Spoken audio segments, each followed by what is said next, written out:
Assalamualaikum Tribuners, jumpa lagi dengan saya Taufik Ismail, redaktur Tribun Cirebon di acara Warung Pantura. Saya kali ini kedatangan tamu istimewa Tribuners. Beliau adalah Pak Dr. Andes Andi Armawan, MSI. Ya. Selamat siang Pak Andi. Selamat siang, Alhamdulillah. Assalamualaikum warahmatullahi wabarakatuh. Waalaikumsalam warahmatullahi wabarakatuh. Pak Andi Armawan adalah Ya. Kepala Dinas Perhubungan Kota Cirebon.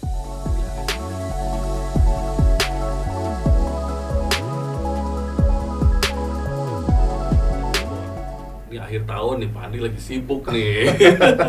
Ya, Pak Andi ya? Ya, betul. Karena memang momen Natal dan Tahun Baru Ya. bareng juga dengan momen liburan sekolah.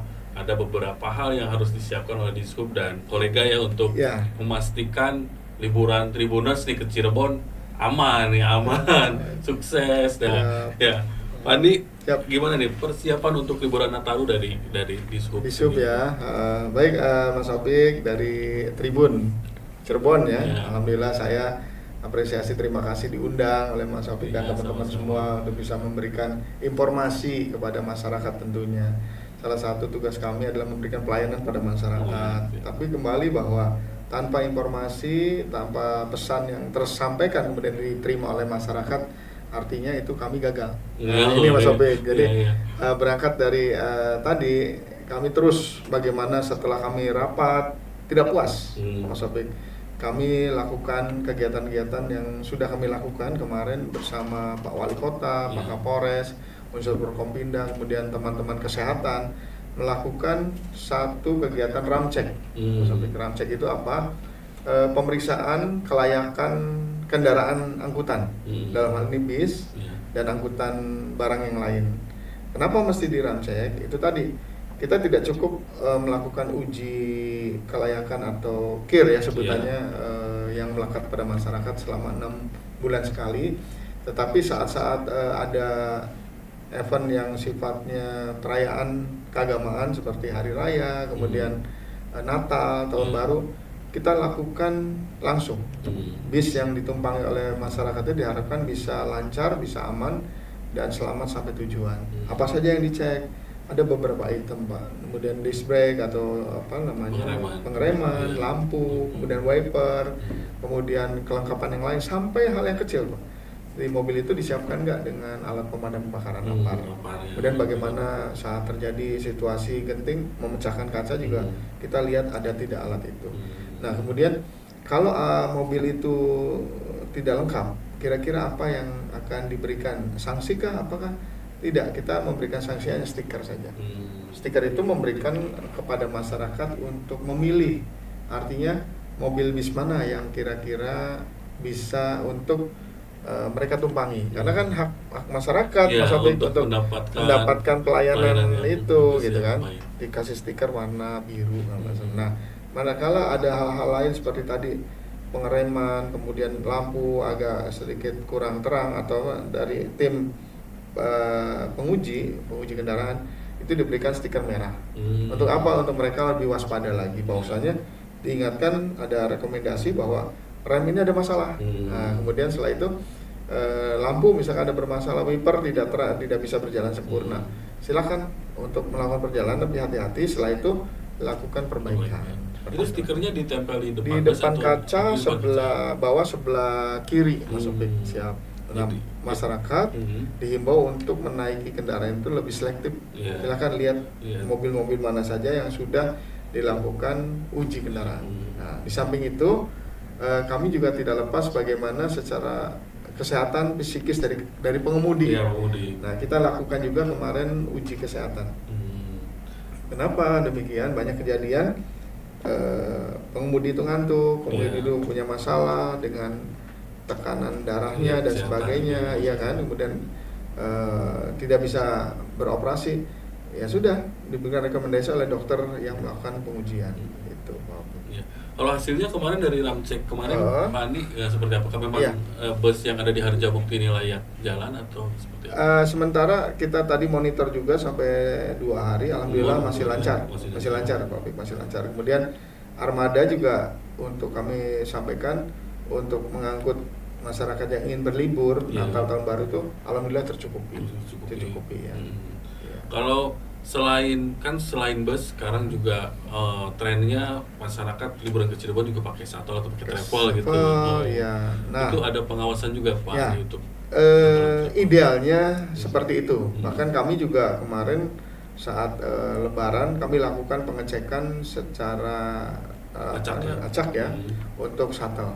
Tapi alhamdulillah shuttle karena apa ya, pemilik kemudian pengelolanya langsung dia melakukan uji terus kelayakan dari mobil itu, alhamdulillah lancar. Untuk Cirebon sendiri lancar, aman. Iya. Pak, kalau ada ini mungkin di terminal Harjamukti, kira-kira kedatangan pas saat nanti libur momen tahun baru dan Natal itu misalnya ada berapa bis yang disiapkan? Apakah memang armadanya cukup? Untuk datanya itu semuanya ada di terminal, di kepala terminal.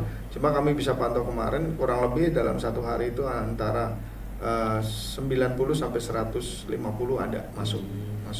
Ya, jadi kalau lihat dengan okupansi penumpang naik, saya kira tidak kekurangan. Mencukupi gitu ya. Ditambah lagi di Cirebon ini kan simpul transportasi banyak. Ada stasiun kereta api, yaitu stasiun Kejaksaan, stasiun Perujakan, kemudian bandara juga ada bandara Cakrabuana walaupun tidak beroperasi untuk angkutan, tapi ada bandara Kertajati untuk angkutan gitu.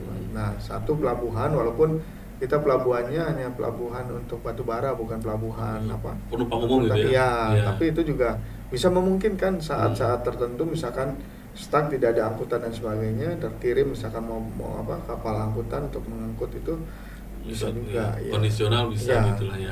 Nah, untuk angkutan ini sendiri kemarin kami coba koordinasi dengan PT KAI. Mereka juga punya kebijakan mengangkut kendaraan roda 2, Mas Obek. Nah, ini salah satu upaya untuk mengurangi kemacetan di jalur mudik tersebut ya. Jadi itu bisa kendaraannya, motornya bisa dititipkan di KAI nanti turun di sana biar masyarakat sih luas saja naik kendaraan umum, kemudian di sana dia mengambil kendaraannya. Belajar dari tahun mungkin libur Lebaran, libur Nataru tahun kemarin, titik-titik keramaian di kota Cirebon ini apa aja? Iya, Pak Pik, betul. Jadi uniknya di Cirebon ini saya harus menjelaskan dulu bahwa luas wilayah Cirebon tidak begitu besar. Cuma 39 km, Pak Pik, dengan secara pemerintahan 5 kecamatan, 22 kelurahan. Tentunya keramaian pun harus kita lihat. Kalau sekarang kelihatannya liburannya itu bukan mengunjungi sanak famili, tapi liburan untuk wisata. Nah, wisata di Cirebon ini ada wisata kuliner yang paling menarik, kemudian wisata mall, dan satu wisata pantai ada di wisata Kejawanan gitu. Nah, ini juga kami mengantisipasi hasil rakor dengan jajaran Polres Cirebon Kota, kemudian instansi terkait TNI, Polri dan yang lainnya. Untuk mengantisipasi itu dibuat pospam. Ada 7 pospam, pos pengamanan, kemudian ada 3 penjagaan pengaturan, kemudian ada pos 1 pos induk, kemudian pos pelayanan ada 2 terminal dan satunya stasiun ya.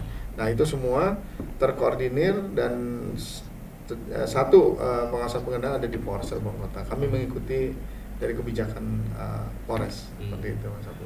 Jadi kalau melihat titik keramaian kuliner biasanya di mana aja nih? Jadi gini, ada perubahan sebetulnya. Perubahan ini harus kita akui dan harus kita ikuti. Dulu keramaian sama saya masih kecil dan usia mengajak remaja lah baru gaya gitu. Sekarang udah tua kali.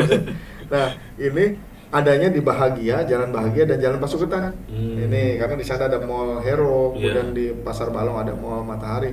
Sejalannya waktu berubah. Muncullah pusat keramaian yang ada di Cipto.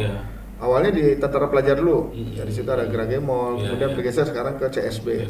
Kemudian bergeser lagi sekarang ke Jalan Kartini, ada Jogja Junction. Kemudian Jalan Karanggetas, ada beberapa mall di sana. Nah, dari kesemuanya ini tahun ini menarik lagi, Mas Opik. Di Jalan Kesambi ada 2 wisata kuliner, yaitu Wesmi dan satunya bakso jagoan itu. Di sana juga pasti diprediksi akan ada pengunjung yang cukup padat. Nah, ditambah kita uniknya dari 39 km ini ada 11 lintasan sebidang. Itu kereta api nih Iya, mobil. kereta Nah, api, ini harus itu kami semua ceritakan. dijaga semua. Ya, dijaga oleh dari pihak Ada penjagaan ini alhamdulillah itu. karena sejak dulu peninggalan zaman Belanda itu sudah diatur untuk menutup kereta dari dulu sudah diatur. Sudah ada memang. Nah, dari 11 lintasan sebidang perlu kami sampaikan kepada masyarakat, 2 lintasan sudah aman karena sudah ada flyover Pegambiran. Pegambiran. Nah, selebihnya itu menyumbangkan, mohon maaf ini nyatanya Mas, menyumbangkan kemacetan di Kota Cirebon. Karena volume kendaraan kereta Pak ya, dari hasil kami koordinasi dengan PT KAI 170 kereta melintas di Kota Cirebon, baik jalur utara, jalur utara arah ke Surabaya, Semarang atau selatan, Malang dan Jogja dan sebagainya. Nah, ini 170. Kalau diprediksi lagi, hitungannya setiap 7 menit penutup kereta akan terjadi, membatasi gerak dari kendaraan di jalur arteri. Nah, ini yang menjadi permasalahan. Mengular sampai panjang, contoh di Kerucuk aja sekarang sudah, kalau kemacetan itu sudah lampu merah BTN itu Mas. Atau sekarang sudah bergeser lagi mendekati Bakorwil. Nah, itu masuk ke jalan nasional. Makanya hal-hal seperti inilah yang barangkali kami sudah mencoba dengan konsultan yang ada untuk prediksi sampai tahun 2045. Ini kan rawan. Kalau tidak ada kebijakan, mau dibuat apa nih kebijakan underpass atau apa flyover gitu kan. Kedua, rekayasa lalu lintasnya apa bikin satu jalur, tapi harus hati-hati. Saya selalu katakan membuat kebijakan itu akan berakibat terganggu kebijakan yang lain. Contoh misalkan Jalan Siliwangi akan ditutup misalkan besok. Nah, di situ ada pengguna lain Mas. Apa pengguna siapa? Pengguna yang masuk ke rumah sakit. Pengguna jalur itu dekat dengan stasiun. Saat ditutup kan harus berputar. Butuh waktu. Nah, ini kan apakah mungkin kan kereta akan terlambat atau tidak? Ini juga jadi masalah. Makanya kami tetap saat melakukan upaya-upaya tadi rekayasa lalu lintas tetap berkoordinasi penuh dengan kepolisian. Seperti itu Mas. Nah, 1 jam minimal, kalau idealnya sih sebelum 1 hari lah 2 hari itu diinformasikan pada masyarakat melalui medsos yang terbaik sekarang bahwa jalan ini kan ditutup dari jam sekian sampai jam sekian. Kemudian solusinya kalau ditutup jalur mana yang dilewati. Nah, kita buat peta di situ. Tapi kan sekarang untuk Natal tahun baru ini menarik nih Pak Opik. Karena pertama yang harus diwaspadai adalah bagaimana kerawanan kemacetan. Peta kemacetan di Cirebon di mana harus kita buat peta. Kemudian 2, rawan kecelakaan. Ini juga harus diwaspadai. Kalau rawan kecelakaan, kira-kira apa yang mesti kita himbau di sana? Dari mulai himbauan, kemudian rambu-rambu dan sebagainya harus kita pasang. Ketiga yang lebih menarik lagi, ini musim hujan yang kita tidak prediksi, yang mengakibatkan tadi bencana, baik itu pohon tumbang, kemudian banjir, genangan dan sebagainya. Ini terjadi di Kota Cirebon, yang mana kalau menangani masalah itu kan tidak cukup waktu yang cepat.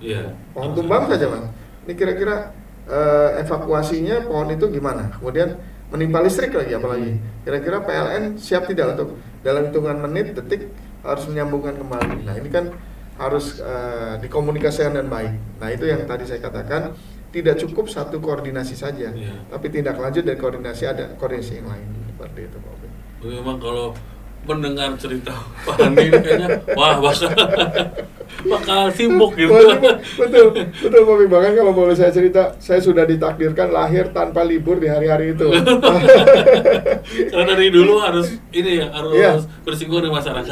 Karena saya bercerita Pak Opik, karena bagaimanapun kehidupan ada cerita. Kami lulus STPDN tahun 92 Pak Opik, tapi tidak langsung menjadi PNS begitu saja, tapi kami harus melewati lagi ada kebijakan pemerintah pusat dalam hal kementerian. Kami harus mengikuti program wajib militer dan tidak semua masuk ke situ.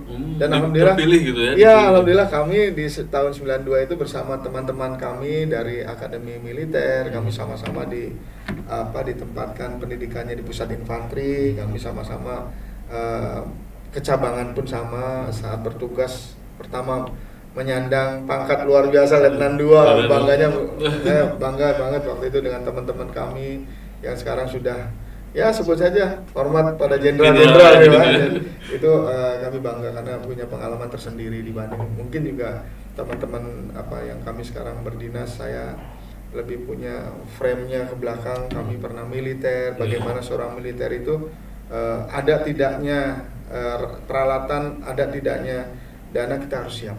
Nah ini yang saya selalu dalam pikiran saya saat-saat seperti ini, yang utama adalah bagaimana memberikan terbaik kepada masyarakat itu, Mas Sofi. Ya. Waktu hamil itu ditugaskan kemana Mas setelah pendidikan itu? Ini yang lebih menarik lagi Pak Bek. Jadi kalau saya boleh cerita, saya meminta Pak, saat kami pendidikan, saya ketemu pelatih saat itu, saya bertanya kepada pelatih, izin pelatih, kira-kira saya kalau ingin ditempatkan yang paling jauh, Kodam yang paling jauh di mana? Mintanya paling jauh ya. Ya, semua minta paling dekat Pak, tapi saya minta paling jauh. Kenapa demikian? Saya pengen gini, wajib militer kami tidak lama Pak, tapi kami harus punya kenangan lah, dan kami harus merasakan betul bagaimana dirasakan saudara-saudara kami yang ada di wilayah terjauh dari pusat ibu kota. Kami penempatan akhirnya ditempatkan di Kodam 8 Trikora, yaitu di Papua yang dulu Irian Jaya. Menarik Pak, menarik banget. Jadi pengalaman-pengalaman sampai sekarang saat ditampilkan saudara-saudara kami dari Papua, ya kami kangen dan ke sana. Saat itu memang situasinya tidak seperti sekarang. Ya artinya saat kami ditugaskan di pos, namanya lampu belum masuk, ya kan, kami bermodalkan patromak dan sebagainya, kami lakukan apa yang bisa kami lakukan. Pengabdian benar-benar istilahnya untuk negara saat itu, menjaga NKRI benar-benar itu Pak. Saya rasakan itu Pak Fik. Waktu itu di Jayapura ditempatkan? Di Jayapura. Kami terakhir jabatan Kapolsek di salah satu wilayah distrik yang ada di Papua. Sempat jadi Kapolsek gitu? Kapolres, dan Ramil, mohon maaf. Dan Ramil. Karena saya angkatan darat. Dan Ramil. Siap. Ya, di Konfederasi saya wilayah kalau kita ukur dari pusat Jayapura, perjalanan kurang lebih memakan waktu 4-5 jam gitu. Zaman dulu Pak. Iya, zaman dulu. Ya, kalau sekarang sudah ada angkutan ya. Kalau sekarang 4-5 jam itu udah nyampe Jakarta. Ya. Ya semuanya kami lakukan, Pak. Kami lakukan, artinya apa yang teman-teman yang saat itu bertugas di luar wilayah Papua mungkin bisa merasakan enaknya situasi, dan kami di sana saat itu ya Pak ya, artinya Mas Sofik saat itu untuk fasilitas-fasilitas kurang. Jadi kami hanya bermodalkan ini aja, sandi-sandi alam aja. Saat malam hari ada bawah merah-merah berarti ya ular itu Pak. Agak tinggi lagi biru rusa, ya, sapi dan sebagainya. Jadi menarik sebenarnya. Kalau dulu saja handphone sudah saya pegang di tangan, saya bisa bercerita banyak gitu Pak. Bisa ngambil video, video ya, mengeksplor ya itu Pak. Nah dari situ kami 92 kembali ditarik kembali karena penugasan, kami kembali ASN, NRP kami balikan lagi menjadi NIP ya. Tugas pertama jadi kami jadi lurah di Cirebon ya, di Lurah Kesepuan selama kurang lebih 2 tahun setengah 3 tahun Pak, 3 tahun. Kemudian 97 kami sekolah lagi untuk tugas belajar di Institut Ilmu Pemerintahan. Baru setelah itu pulang, kami tugaskan di Sekretariat Dewan. Dari situ tarik ke protokol, dan protokol kami jadi camat, kemudian sekretaris pariwisata, dan setelah itu kami berdinas paling lama di Satpol PP 10 tahun. 10 tahun. Dan kenapa 10 tahun? Ya tadi tidak cukup hanya 1-2 tahun saja. Di Satpol PP itu menarik karena penegakan hukum Perda ini betul-betul menjadi powernya kewibawaan pemerintah. Bahkan Praja Wibawa itu wibawanya pemerintah ada di Satpol PP. Bagaimana Satpol PP bisa menegakkan aturan, Satpol PP bisa mengatur penataan kaki lima dan sebagainya, koordinasi dengan unsur kepolisian TNI. Itulah yang disebut Praja Wibawa, Mas Opik. Iya. Baru setelah itu pindah ke Disub. Ya, ternyata Disub ini menarik teman-teman semua, bahwa Disub ini harus orang spesialis menurut kami Pak. Bukan orang-orang yang hanya didudukan kemudian harus bisa. Saya kira khawatir kalau hanya didudukan orang-orang yang tidak spesialis. Kami pun merasa awalnya banyak hal yang kami tidak paham. Bagaimana menghitung jumlah kendaraan, namanya traffic counting. Itu untuk apa? Untuk kebijakan. Kira-kira setelah dihitung ini menjadi bahan evaluasi, kira-kira berat tidak nih kendaraan di situ. Kemudian kita masuk ke traffic traffic light atau lampu merah, hijau, kuning itu. Ada beberapa fase. Saya pikir merah dilamakan ini hanya sekedar untuk kerjasama nih dengan pengamen, kemudian pengemis gelandangan, gitu kan? Saat kami di Pol PP, kenapa sih nggak dipercepat aja? Ternyata tidak begitu. Ada hitungannya. Ada hitungannya. Ada ilmunya. Kalau kita melakukan di titik itu hijaunya diperlama, kira-kira di tempat lain akan menjadi kemacetan panjang. Makanya kadang masyarakat melihat, Pak, itu kok di Bandung, contoh di Gua Batu atau di mana, sampai lebih dari 2 menit dan sebagainya. 5 menit Pak. 5 menit bahkan, iya. Tapi kalau kita lihat sekitarnya, memang fase-fase berikutnya memang padat, Pak. Iya. Memang dihitungnya supaya apa? Ini lancarkan dulu. Memang kalau dulu teorinya itu dibuat bundaran, Pak. Kalau bundaran itu pasti mobil tetap mengalir, mutar gitu kan. Tapi dengan situasi sekarang sudah tidak bisa dipakai. Bahkan lebih menarik lagi dengan zaman era digital seperti ini, ada namanya command center untuk lalu lintas. Ya, ITS namanya, Intelligent Transportation System, yang nanti akan dipadu dengan ATCS, Area Traffic Control System. Jadi kami pernah kemarin berangkat minggu kemarin ke Solo, itu tidak mesti harus kita bawa tangga, kemudian kita perbaiki ininya, fase-fase itu nggak usah, cukup di ruangan klik mau kasih berapa menit untuk hijau atau berapa detik untuk merah, dan dia klik semuanya menyesuaikan. Kenapa di Solo dilakukan itu? Karena di Solo kan sering waktu zaman Pak Jokowi ada di sana, jadi pada saat lewat sudah diatur dari operating system, sudah tidak mengganggu arus lalu lintas. Jadi satu lampu merah ketika disesuaikan, yang lain menyesuaikan sistem itu gitu. bagus tuh. Jadi saya tanya, kira-kira bisa nggak diterapkan di wilayah-wilayah lain? Bisa asal komitmennya jelas. Komitmen siapa? Pemerintah daerah dalam hal ini gitu. Jadi memang kita tidak bisa ego SKPD, ego dinas saya pengen ini, sementara dinas lain butuh anggaran. Jadi ya sudahlah. Kita juga kemarin Mas Opik 2 tahun puasa, Mas, untuk bagaimana pembangunan marka, bagaimana pembangunan rambu-rambu. Masyarakat udah mau marah, selalu saya terima marahnya masyarakat. Karena bagaimanapun anggaran kami belum memungkinkan untuk bisa membangun seperti itu. Jadi banyak rambu-rambu yang masih usang dan sebagainya. Traffic light aja ada yang sampai lebih dari 15 tahun ada di kami, Pak, yang belum diganti. Nah, perlu juga diketahui Mas Opik dan tentunya teman-teman semua, bahwa di sini ada tiga kewenangan. Jalan nasional itu kewenangannya baik pengadaan maupun perawatannya oleh kementerian.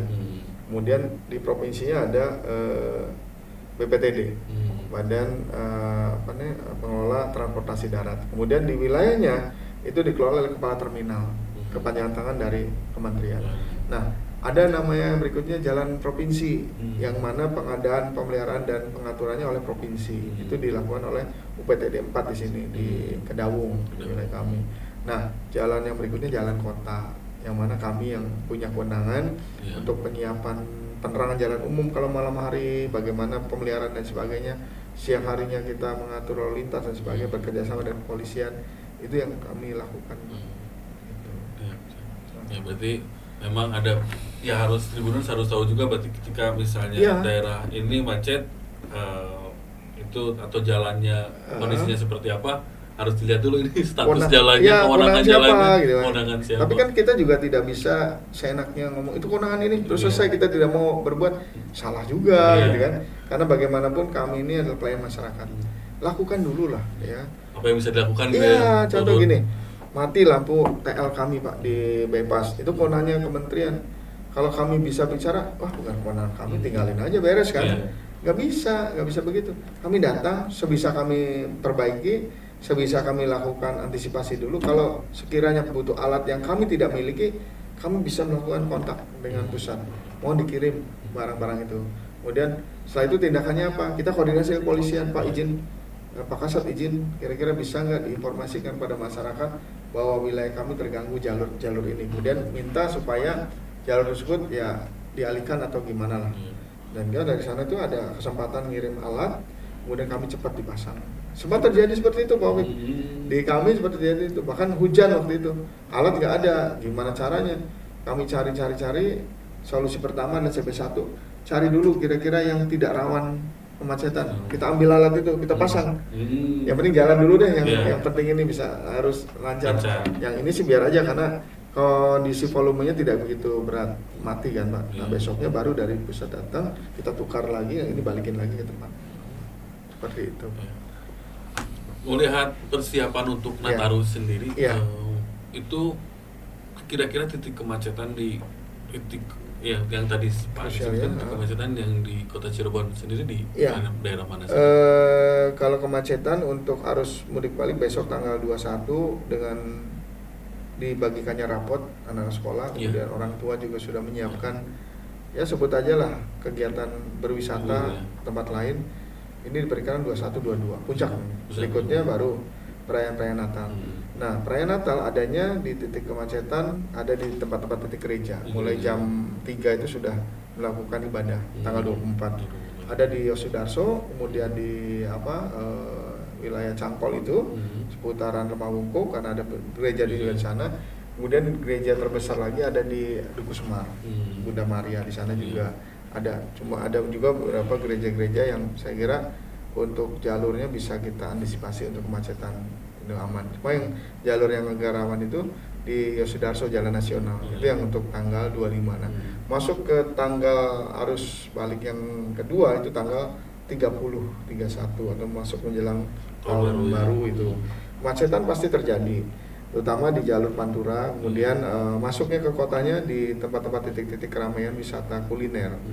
Mana saja, wilayah Cipto terutama, kemudian Tentara Pelajar, kemudian Kartini, kemudian Karanggetas, beberapa pasar tradisional pasti akan diserbu juga oleh orang Kanoman terutama oleh orang-orang dari luar itu. Nah, ini juga kita waspadai beberapa pos-pos pengamanan, pospam, kemudian gatur, penjaga pengaturan, kemudian pos pelayanan, polisi sudah membentuk dan kami masuk di dalamnya. Karena pergerakan informasi pergerakan orang dan angkutan ini akan terjadi di saat itu. Kantong-kantong parkir sudah siap Pak? Nah, kantong-kantong parkir kami terus lakukan karena ini juga menjadi sebuah hal yang antisipasi awal viral karena beberapa parkir juga banyak parkir liarnya, itu yang jadi masalah. Nah, kita tidak lagi bicara sosialisasi nih karena sosial udah selesai lah kami karena ini urusannya udah pungutan liar itu Mas. Nah, makanya kami menghimbau pada masyarakat yang masih tanda kutip iseng mengut tanpa mau tahu yang dipakai untuk menyimpan motor itu di trotoar, di pinggir jalan mengibarkan kemacetan sebagainya, udahlah hentikan. Artinya mangga kalau ingin istilahnya berkecimpung membantu kami menjadi juru parkir, datanglah pada kami di Jalan Duku Semar untuk daftar menjadi juru parkir. Silakan kita terbuka. Tapi kalau sudah mereka mengelola kemudian uangnya tidak lagi diatur, kemudian kita juga tidak semena-mena memungut parkir seenaknya, nggak bisa Pak. Kita hasil kajian. Misalkan di jalan kawasan tertib lalu lintas di 6 kawasan itu Siliwangi, Kartini, kemudian Cipto, Wahidin, Darsono dan Jalan Pemuda, kita tidak boleh tarik masuk karena itu jalan kawasan tertib lalu lintas harus lancar. Tapi nyatanya karena kondisi realnya kita tidak punya kantong parkir, ya terpaksa lah, artinya mereka parkir kendaraan seenaknya aja, membeli sesuatu ini. Nah, dari situ karena tidak ada yang mengut, masyarakat yang iseng-iseng inilah masuk gitu kan, menarik uang tanpa mau tahu, kemacetannya terjadi. Kita tidak ada pengawasan pengendalian, lebih besar lagi. Itulah tadi banyak muncul aduan masyarakat dan sebagainya, dan kita akhirnya setampuk koordinasi dengan pemilik wisata mall itu, akhirnya dilakukan dari kemarin penegakan hukumnya, Mas Obe. Ya.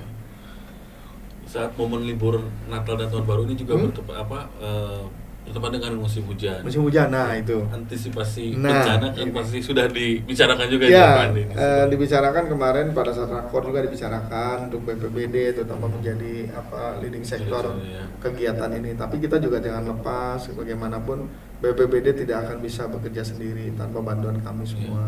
BPBD ada kebanjiran, ada pohon tumbang dan sebagainya, rekayasa lalu lintas tugas kami. Mereka memotong, melakukan evakuasi dan sebagainya, kerjasama dengan unsur-unsur lain mereka lakukan supaya kerjanya ini cepat dan bisa arus lalu lintas bisa kembali normal gitu. Nah, untuk rawan-rawan banjir masih pada peta yang lama, yaitu di wilayah Kalijaga, kemudian wilayah Jalan Merdeka, kemudian di samping kantor kami nih Mas, Jalan Pemuda itu, ya yang kalau banjir udah kayak sungai aja, udah gelam kayak laut gitu, lautan gitu. Nah, ini juga kita hitung, katanya sih istilahnya bukan banjir, genangan. Tapi kan saya tetap aja itu banjir gitu kan. Apalagi kalau sudah merambat sampai ke Cipto, kemudian tempat-tempat yang aktivitas di sana, wisata kulinernya ada, ini yang saya juga harus mengambil sebuah langkah bagaimana antisipasinya. Gitu. Kami sudah koordinasi. Tadi juga rapat forum jam 9 selesai tadi, baru selesai itu. Salah satunya tadi selain kemacetan, kemudian kecelakaan dan tadi rawan bencana, kita sudah antisipasi. Terakhir nih, ya, harapan dan imbauan untuk warga yang akan liburan ke Cirebon, liburan Natal dan Tahun Baru ke Cirebon. Harapan kami tentunya kepada seluruh warga masyarakat yang melakukan perayaan Hari Natal. Pertama kami ucapkan dulu selamat Hari Natal dan Tahun Baru, tentunya diimbau untuk waspada bagaimana menggunakan kendaraan dari satu titik menuju ke titik berikutnya, kemudian siapkan kendaraan itu sebaik mungkin.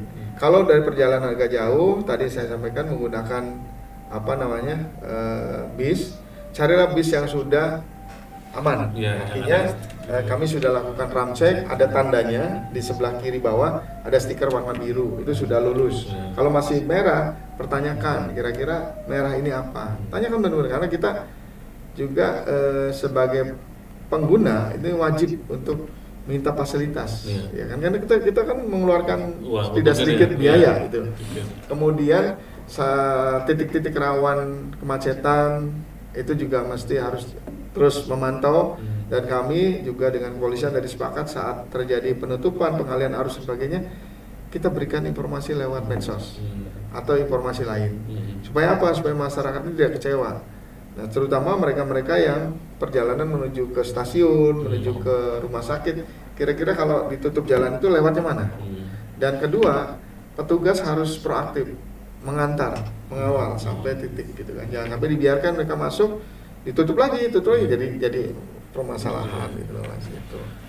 Pak, untuk masyarakat tahu update tentang misalnya tadi kondisi-kondisi itu bisa dilihat di media sosial di Kota Cirebon, kemudian Polres Cirebon Kota. Kami di Sub Kota Cirebon biasa melakukan membuat himbauan ya lewat jadwal, bisa penutupan karena kegiatan ini itu dan sebagainya, jadwalnya jam sekian sampai jam sekian akan dibuka kembali.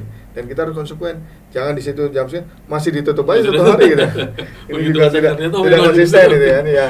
Tapi insya Allah kami sudah melakukan koordinasi penuh dengan jajaran kepolisian. Hal-hal yang sekiranya mengganggu aktivitas masyarakat, kami akan berusaha memberitahukan. Kemudian mohon maaf tentunya kegiatan masyarakat terganggu, sehingga masyarakat akan bisa memaklumi dengan kondisi itu. Tapi sebaliknya kalau kita tidak ada informasi, ya sudah, kita siap-siap menjadi bulan-bulanan kemarahan masyarakat itu Mas Taufik. Siap. Ya itu aja mungkin Pak Andi. Siap, makasih Mas Taufik. Terima kasih atas waktunya, kedatangannya ke studio Tribun Cirebon. Siap, makasih. Itu dia Tribuners, perbincangan saya dengan Pak Andi Armawan, Kepala Dinas Perhubungan Kota Cirebon, yang membicarakan tentang persiapan untuk keamanan kelancaran lalu lintas saat momen liburan Natal dan Tahun Baru. Nantikan perbincangan saya dengan narasumber yang lain. Terima kasih. Assalamualaikum warahmatullahi wabarakatuh. Waalaikumsalam warahmatullahi wabarakatuh. Salam sehat.